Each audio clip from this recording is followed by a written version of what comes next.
आज जो कहानी मैं आपको सुनाने वाली हूँ, इसका नाम है चंद्र सरोवर। बहुत दिनों की बात है। हाथियों का एक बड़ा झुंड एक जंगल में रहता था। एक बड़े दांतों वाला विशालकाय हाथी उस दल का राजा था।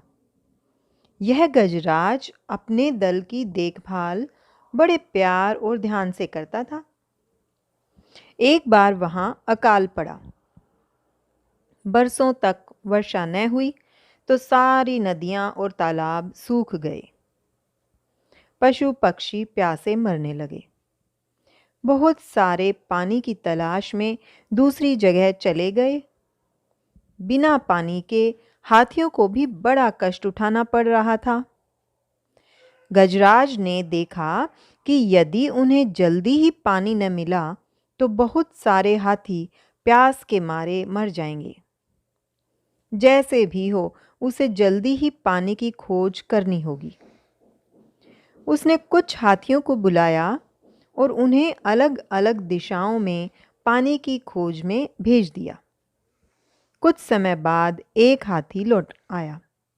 उसने बताया कि वहां से बहुत दूर एक जंगल में एक बहुत बड़ी पानी से भरी हुई झील है। गजराज बहुत प्रसन्न हुआ। उसने सब हाथियों को बुलाया और उस झील पर चलने की आज्ञा दी। उस झील के किनारे बहुत से खरगोश रहते थे। झील तक पहुंचने के लिए हाथियों को खरगोशों की इस बस्ती में से ही गुजरना था। जैसे ही हाथियों का दल वहां से गुजरा, सैकड़ों खरगोश उनके पैरों तले कुचले गए और न जाने कितने ही घायल हो गए। खरगोशों में बड़ा आतंक फैल गया। उनके राजा ने दरबार बुलाया। उसने कहा, हमारी बस्ती में से हाथियों का एक दल गुजरा है। हमारे सैकड़ों साथी उनके पैरों तले दबकर मर गए और घायल हो रहे हैं। हमें जल्दी ही अपने साथियों को बचाने का कोई रास्ता निकालना चाहिए। मैंने इसीलिए तुम्हें इकट्ठा किया है कि सब मिलकर इस मुसीबत से बचने का कोई उपाय सोचें। सब खरगोश तरह तरह की बातें सोचने लगे, मगर किसी को भी ऐसा कोई उपाय न सूझा जिससे फिर उस रास्ते से हाथियों का आना जाना बंद किया जा सके। उनमें एक नन्हा सा खरगोश बहुत तेज और चालाक था। वह खड़ा हो गया और बोला, हे राजन, यदि आप मुझे गजराज के पास दूत बनाकर भेजें तो शायद मैं कोई रास्ता निकाल सकूं। खरगोशों का राजा बोला, बहुत अच्छा, तुम मेरे दूत बनकर जाओ और देखो कि तुम क्या कर सकते हो। नन्हा खरगोश हाथियों के राजा से मिलने चल दिया। उसने देखा कि गजराज बड़े बड़े हाथियों से घिरा हुआ है। वे सब गर्व से बड़ी झील से वापस आ रहे हैं। वह डरा कि गजराज के पास पहुंचने से पहले ही कहीं वह दूसरे हाथियों के पैरों तले न दब जाए। लेकिन संदेश तो उसे पहुंचाना ही था। नन्हे खरगोश ने क्षण भर सोचा, फिर वह एक ऊंची चट्टान पर चढ़ गया और जोर से चिल्लाया, सुनिए गजराज, मेरी बात सुनिए। गजराज ने जब खरगोश को चिल्लाते सुना तो उसकी तरफ देखा। अच्छा महाशय, आप कौन हैं? उसने पूछा। मैं दूत हूं, खरगोश ने उत्तर दिया। दूत? किसका? गजराज ने प्रश्न किया। खरगोश बोला, मैं महाबली चंद्रमा का दूत हूं। गजराज बोला, बहुत ठीक, क्या चंद्रमा ने मेरे लिए कोई संदेश भेजा है? खरगोश बोला, जी हाँ राजन, कृपा कर याद रखिएगा कि दूत को संदेश सुनाने के लिए सजा नहीं दी जाती। वह तो केवल अपने कर्तव्य का पालन करता है। राजा ने कहा, बहुत ठीक, जो कुछ कहने के लिए तुम्हें भेजा गया है बेधड़क कहो।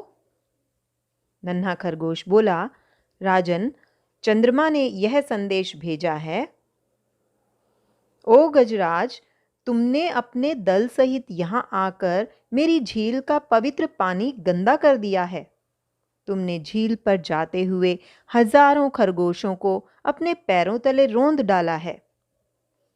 यह याद रखो कि यहाँ के सारे खरगोश मेरे आश्रित हैं और उनका राजा मेरे साथ रहता है। महाबली चंद्रमा ने कहलाया है कि अब आगे कोई भी खरगोश मारा न जाए, अन्यथा तुम लोगों पर भयंकर विपत्ति आएगी। यह संदेश सुनकर गजराज घबरा गया। उसने नन्हे खरगोश की तरफ देखकर कहा, यह सच हो सकता है कि झील की ओर आते हुए हमने शायद बहुत से खरगोश मार दिए हों। मैं आगे से ध्यान रखूंगा कि फिर ऐसी घटना न हो। मैं चंद्रमा से प्रार्थना करूंगा कि मेरे अपराधों को क्षमा कर दें। दया करके मुझे बताओ कि मैं अब क्या करूं? नन्हे खरगोश ने उत्तर दिया, मेरे साथ चलिए, लेकिन अकेले ही। आइए, मैं आपको चंद्रमा से मिलाने ले चलूं।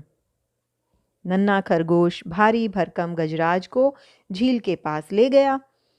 वहां उन दोनों ने झील के स्थिर पानी में चंद्रमा की परछाई देखी। नन्हे खरगोश ने कहा, चंद्रमा से मिलिए। गजराज बोला, मैं चंद्रमा की पूजा करूंगा। फिर उसने पानी में अपनी सूंड डाल दी।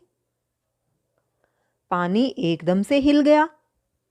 पानी के हिलते ही लगा कि मानो चंद्रमा इधर से उधर आ जा रहे हों।